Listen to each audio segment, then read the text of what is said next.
My name is Margaret. I'm 78 years old, and what I'm about to tell you will make you understand why I could never trust appearances again. 3 years ago, my husband Harold started coming home late, always with the same excuse. He was helping our grandson's teacher with extra activities. I thought it was beautiful to see a 76-year-old man still wanting to contribute to education. But when I discovered the truth behind this dedication, my blood ran cold in a way I never thought possible. What this woman really wanted with my Harold had nothing to do with education, and her plan was far more sinister than I could ever imagine. Before I continue this story that will shake you, please subscribe to the channel, hit the like button to help me reach more people, and comment what you think about this situation. Your interactions are essential for me to share more real stories like this one. It all started when our grandson Tommy,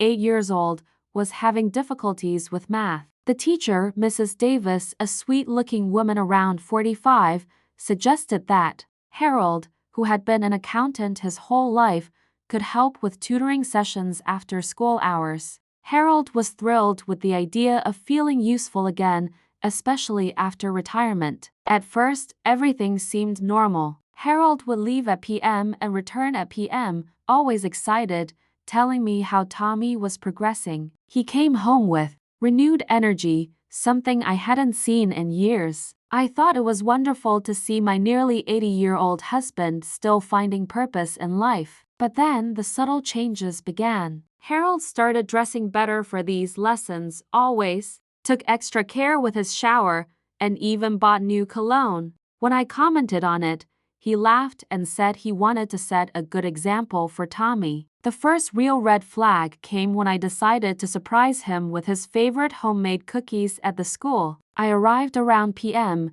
expecting to find him in a classroom with Tommy and maybe a few other struggling students. But when I asked at the front desk, the receptionist looked confused. She told me there were no after-school tutoring sessions that day, and Tommy had been picked up by his mother at regular dismissal time. My heart started racing. Where was Harold? I walked through the empty hallways, my footsteps echoing eerily. That's when I heard voices coming from Mrs. Davis's classroom. I approached quietly and peeked through the small window in the door. What I saw made my knees weak. Harold was sitting very close to Mrs. Davis at her desk, but they weren't looking at math books. She had several official-looking documents spread out, and Harold was signing papers. I could see her hand resting on his arm in a way that seemed far too intimate for a professional relationship. I didn't confront them that day. Instead, I went home and waited. When Harold arrived, I asked casually how the tutoring went. He gave me the same cheerful report about Tommy's progress, even adding details about problems they had worked on. He was lying to my face with such ease that it terrified me. That night, I couldn't sleep. I kept thinking about those documents, about the way she touched his arm, about how Harold had been so secretive about his phone lately. I decided I needed to investigate further. The next day, while Harold was at his supposed tutoring session, I drove to Tommy's house. When I asked my daughter-in-law Sarah about the extra math help, she looked at me strangely. She told me Tommy had never needed tutoring and that his grades in math were actually quite good. In fact, she had never heard of any arrangement with Mrs. Davis. My world started spinning. If Harold wasn't tutoring Tommy, what exactly was he doing at that school for 3 hours every day? I felt sick to my stomach, but I knew I had to find out the truth. I decided to follow Harold the next day. I watched him drive to the school as usual, but instead of going to the main building, he went to a small office building adjacent to the school grounds. I waited a few minutes, then followed him inside. The building housed the school district's administrative offices. I found a directory and saw that Mrs. Davis wasn't just a teacher, she was also listed as an estate planning consultant on the 3rd floor. My blood truly began to run cold. I took the elevator up and found her office. Through the frosted glass door, I could hear Harold's voice clearly. I pressed my ear to the door and listened to the most horrifying conversation of my life. Mrs. Davis was explaining to Harold how the new will he was signing would ensure that his assets would be properly managed after his passing. She was convincing him that his family might not be capable of handling his estate, and that she, with her expertise, could be a much better trustee. But then came the part that made my hands shake with rage. She was subtly suggesting that Harold's memory had been declining, that he had been forgetting things lately, and that it would be wise to give her power of attorney while he was still mentally competent. She was gaslighting my husband, making him believe he was developing dementia when he was sharper than most people half his age. The most chilling part was how she kept reinforcing that this should be their little secret because family members often get emotional about these practical matters. She was isolating him, making him believe that she was the only one who truly understood and cared about his well-being. I realized this woman had been studying Harold, learning about our family's financial situation through casual conversations. She knew we owned our house outright, had substantial savings, and that Harold had a generous pension. She had been grooming him for months, building trust through the fake tutoring story, making him feel valued and needed. The documents he was signing weren't just a will, they included power of attorney, beneficiary changes on his life insurance, and even a trust that would put her in control of everything if something happened to him. She had created an elaborate scheme to steal our entire life savings. But the most terrifying part was yet to come. As I listened, I heard her mention something about Harold's medication. She was asking about his heart pills, suggesting that he seemed to be having some episodes lately, and maybe she could help him manage his medications better since she had some medical background. That's when I realized her plan wasn't just to wait for Harold to die naturally. She was positioning herself to potentially speed up the process. My 76-year-old husband, who trusted this woman completely, was in real danger. I quietly backed away from the door, my heart pounding so hard I thought I might have a heart attack myself. I needed evidence, and I needed help,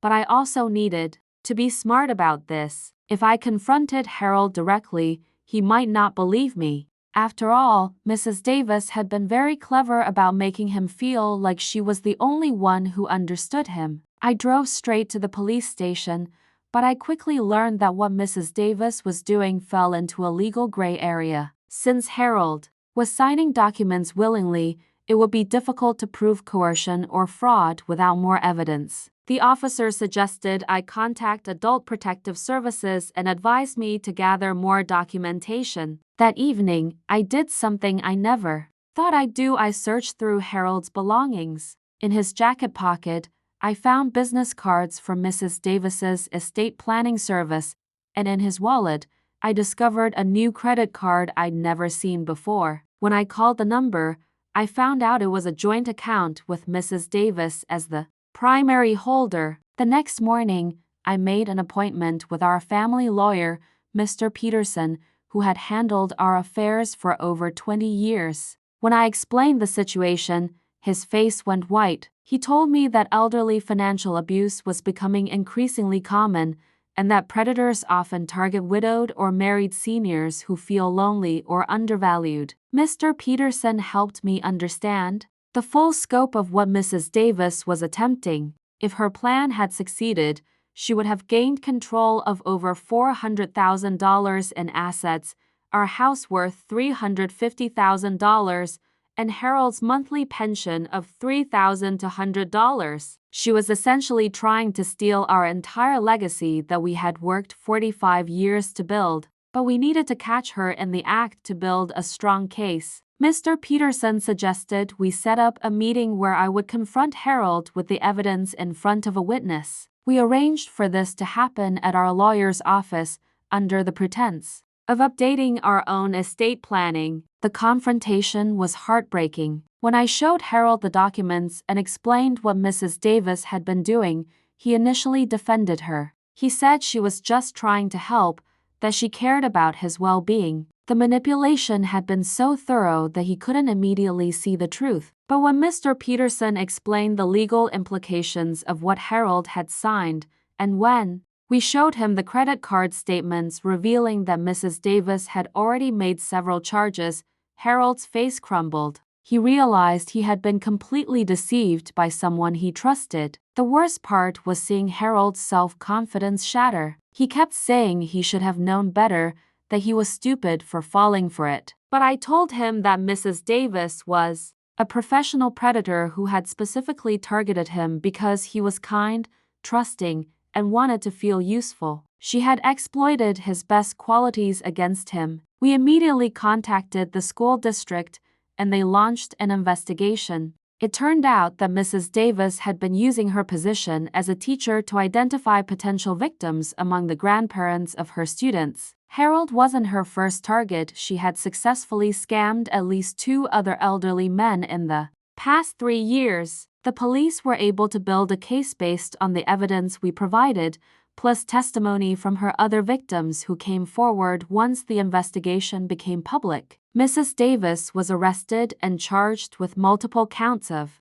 elder abuse, fraud, and identity theft. During the trial, we learned the full extent of her operation. She had stolen over $800,000 from various seniors over a 5-year period. She had used her position as a trusted educator to gain access to families, then systematically identified and targeted the most vulnerable elderly relatives. The case made local news, and we were shocked by how many people contacted us with similar stories. Elder financial abuse is apparently much more common than most people realize, and the perpetrators are often people in positions of trust: caregivers, financial advisors, and yes, even teachers. Mrs. Davis was sentenced to 8 years in prison and ordered to pay full restitution to all her victims. But the emotional damage to Harold took much longer to heal. For months, he questioned every interaction, wondered if people were being genuine or if they had ulterior motives. The experience had shaken his faith in human nature. What saved us